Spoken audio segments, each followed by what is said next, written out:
Get off quickly, you fool. Having regained my memory, I vowed to abandon the husband and in-laws who had subjected me to this. Where am I? My name is Meg, and I'm 28 years old. When I woke up, I found myself lying in a hospital bed. As I was confused why I was there, I heard footsteps, and a man rushed into the room. He approached me with an angry look on his face, but I didn't recognize him at all. I don't know this person. Excuse me, but who are you? Meg, are you kidding me?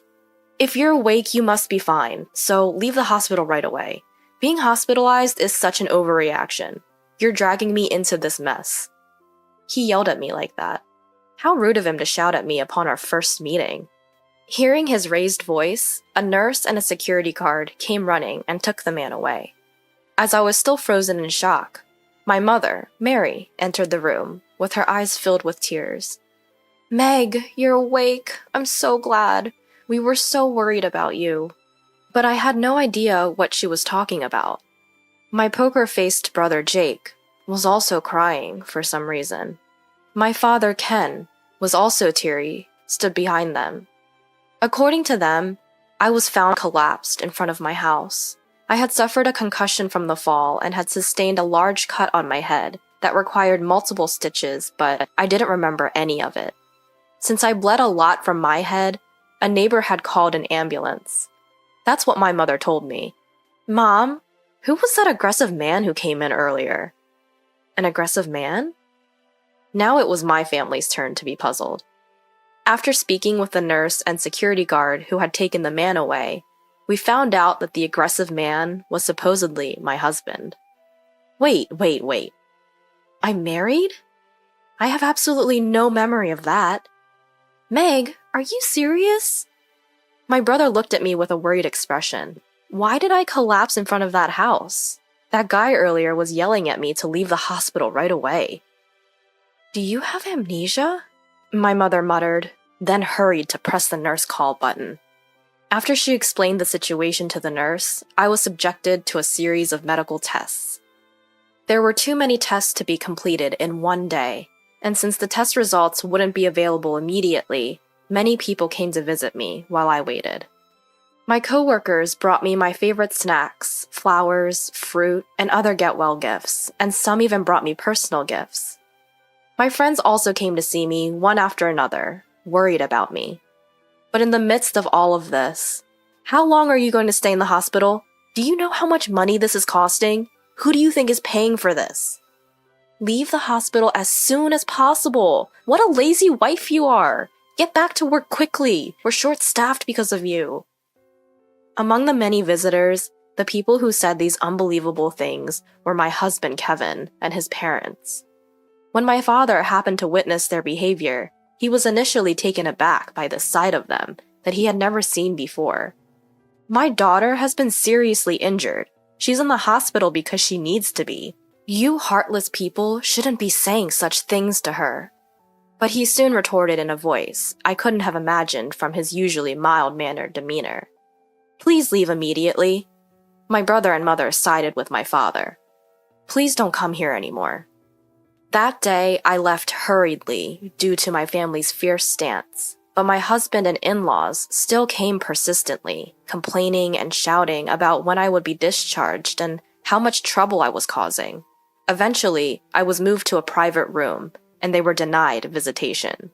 The hospital let me stay in the private room for the same price as a shared room, so I was lucky. The test results showed that I had completely lost a portion of my memory. It felt strange that something like this could happen in reality. The doctor initially suspected a traumatic injury, but since I didn't have any bleeding in my brain despite hitting my head on the concrete road, it seemed that it wasn't traumatic. I was diagnosed with a psychological condition triggered by hitting my head.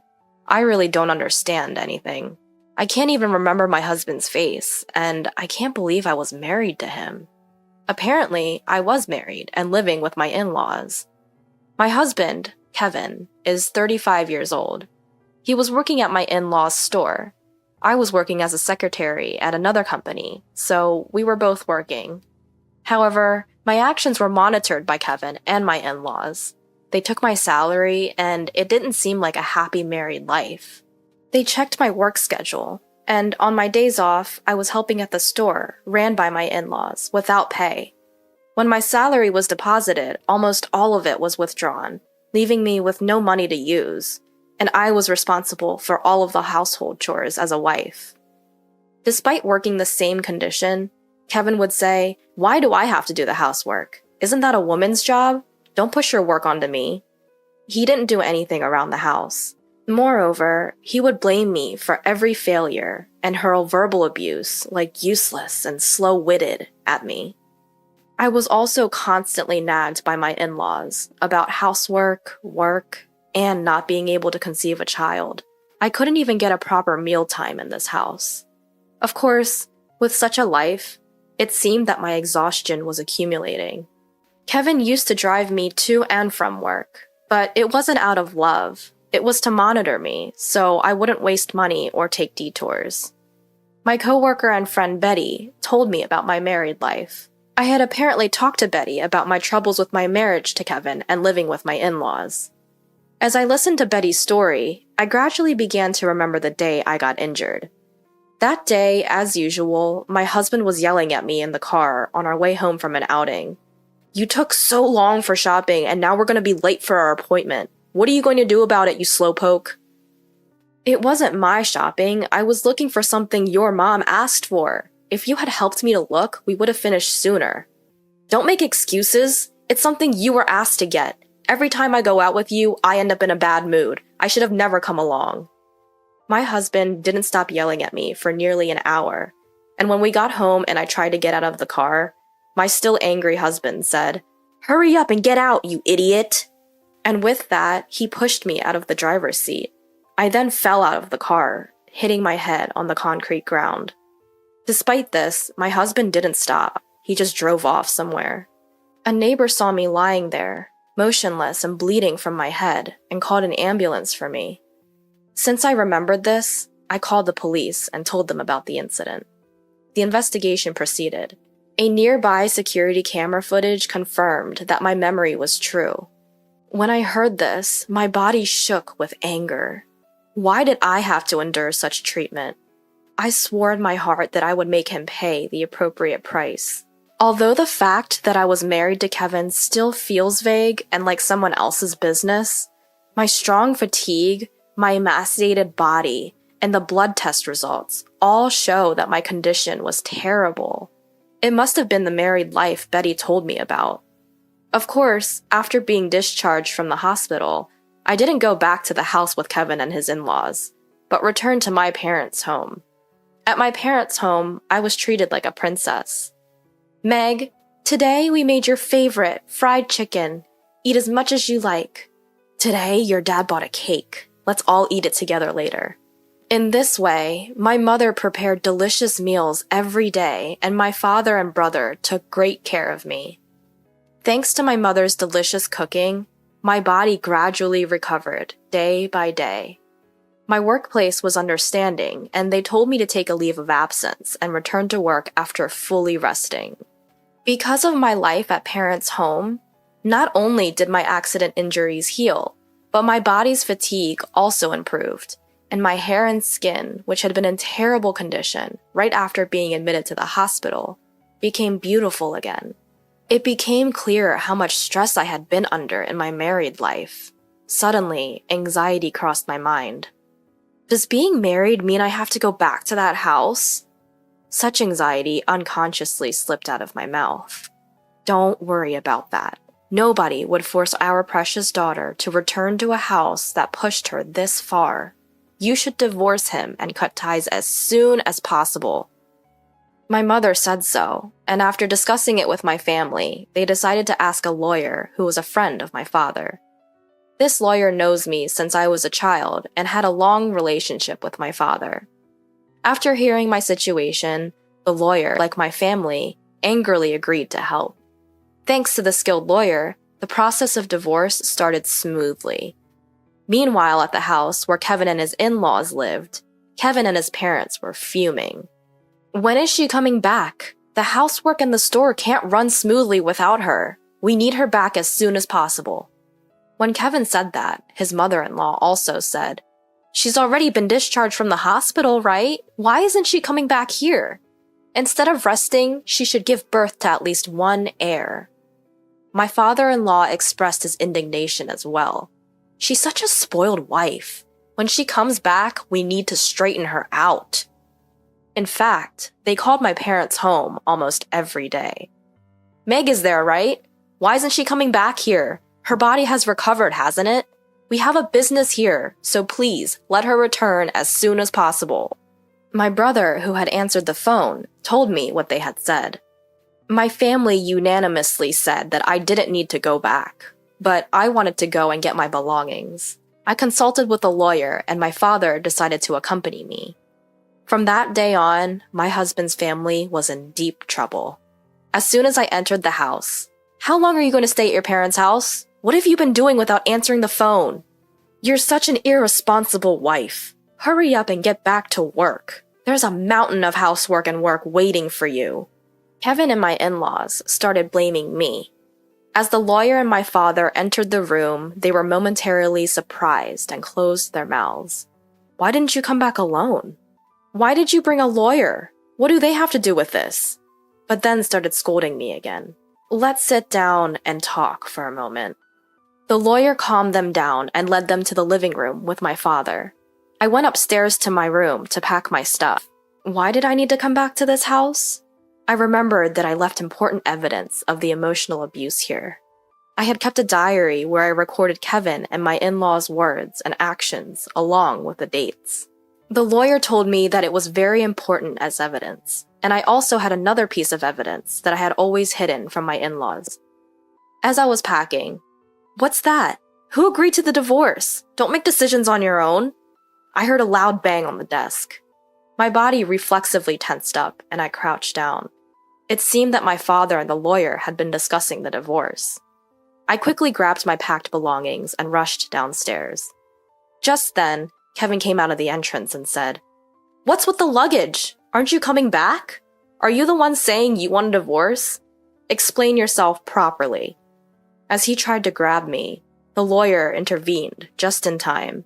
"Violence is not acceptable." "I'm not being violent. I just want to talk to her."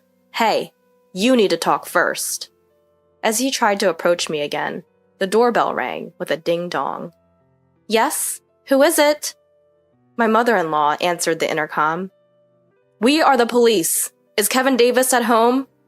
Kevin Davis is my husband's full name. "What business do the police have here?" My mother-in-law's voice trembled. "Could you please open the door if Mr. Davis is present?" the police continued. My mother-in-law hurriedly approached and opened the door. "Excuse us, which one of you is Kevin Davis?" "That's me," my husband replied. "Kevin Davis, you are under arrest for suspicion of assault. Please accompany us to the station." As the police officer announced this, "Huh?" I could hear my mother-in-law gasping for breath. My husband was also clearly shaken, asking, "Why me?" He's apparently perplexed. Yes, after officially filing a complaint with the police about the recent accident, it became a criminal case. Fortunately, security camera footage was available, leaving no room for excuses. At first, he was quietly taken away. "I'm not in the wrong. It's her fault for being clumsy.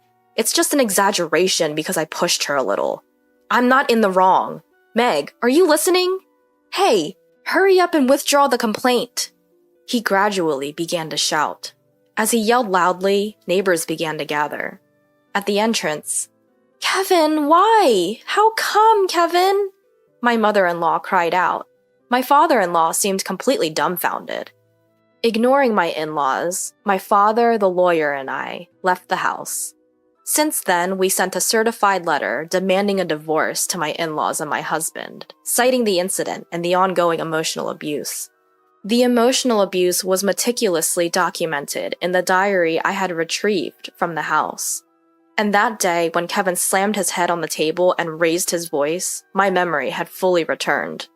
The situation during the emotional abuse had come flooding back, all at once. The voice notes on my smartphone also had careful records of the verbal abuse. and there were a staggering number of them. Nearly 100 records had been left in about a year. There were not only records of verbal abuse from my husband, but also from my in-laws. The triggers were really trivial things, like dinner being a little late or the bath not being prepared. There were recordings of being harshly scolded for such things. "Meg, it's already 7 p.m. and you haven't prepared dinner yet? Why can't you do something as simple as that? Stir fry again? You can't even consider our health. You're really a failure as a wife. What are you trying to sit down for? You don't have time to sit and eat with us. You still have work to close up the store. You're really useless." Such voices from my mother-in-law, and what? The bath isn't ready yet? I told you I wanted to get in right after dinner, didn't I? What have you been doing? You're messing up my schedules. You're really slow at everything. Can't you do anything right without being told? Voices like that from my husband were recorded many times. There were all sorts of verbal abuse, such as being called a failure, useless, a slacker, and slow-witted. Just listening to it for a bit made my body shrink. The diary and voice recorder were solid evidence, so there's no way to deny it. I was able to get a smooth divorce since I had all the evidence. Along with the certified letter, I sent my in-laws a piece of evidence I had brought from the house. It was Kevin's test results. I was often blamed by my in-laws for not being able to have a child, but the cause was Kevin's azoospermia. I kept quiet not to crush Kevin's ego, but it doesn't matter now that we're divorcing. They must have been looking forward to an heir, but they probably couldn't have imagined that their son was the cause of infertility. Kevin was then prosecuted, but even in court, "It's her fault. Bring her here. I did nothing wrong." Showed no remorse, yelling. Because of this behavior, the judge's impression of him was poor, and he was sentenced to prison without probation. Not only that, but I also decided to sue my husband for emotional abuse and psychological DV in civil court. I'll make sure to get compensation and cut ties with that man completely. There's no affection left for my husband now that my memory has returned, and I feel relieved to be getting away from him. I can rest easy knowing that I won't have to see him while he's in prison. As for my in-laws, I negotiated using the evidence of emotional abuse and received compensation. At first they argued, "Why should we pay? We have nothing to do with this. If anything, we were teaching her how to be a proper wife, and she should be grateful." But when they found out there was evidence, they probably didn't want their business to be affected, so they paid more compensation than the going rate. However, my in-laws' fears became a reality. It was only natural that their son, who worked with them, got arrested. Rumors spread, such as, "Did you hear? The son of that store pushed his wife out of the car and seriously injured her." They were always bullying their daughter-in-law. Even though she worked outside of the house, the daughter-in-law was forced to work for free at their store. Because of these rumors, the store was far from being able to continue its business. Customers gradually stopped coming, and it seems that the store went out of business just 6 months after Kevin's arrest. They had taken out a loan using their land as collateral, so they lost both their land and savings and ended up filing for bankruptcy.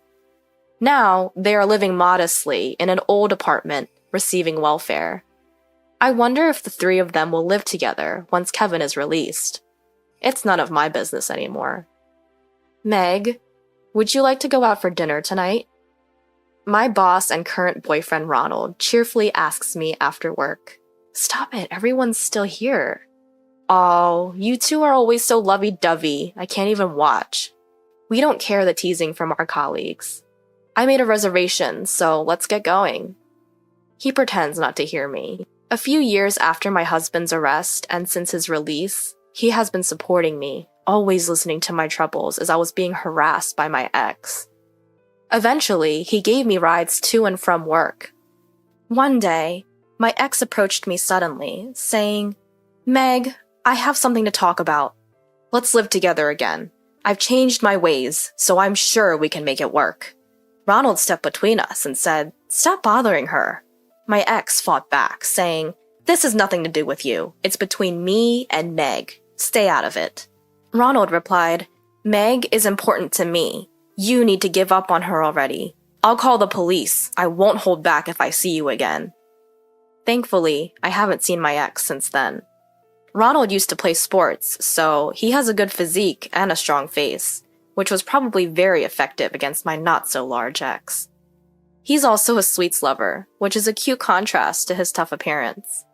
He's a wonderful person who always respects my opinions.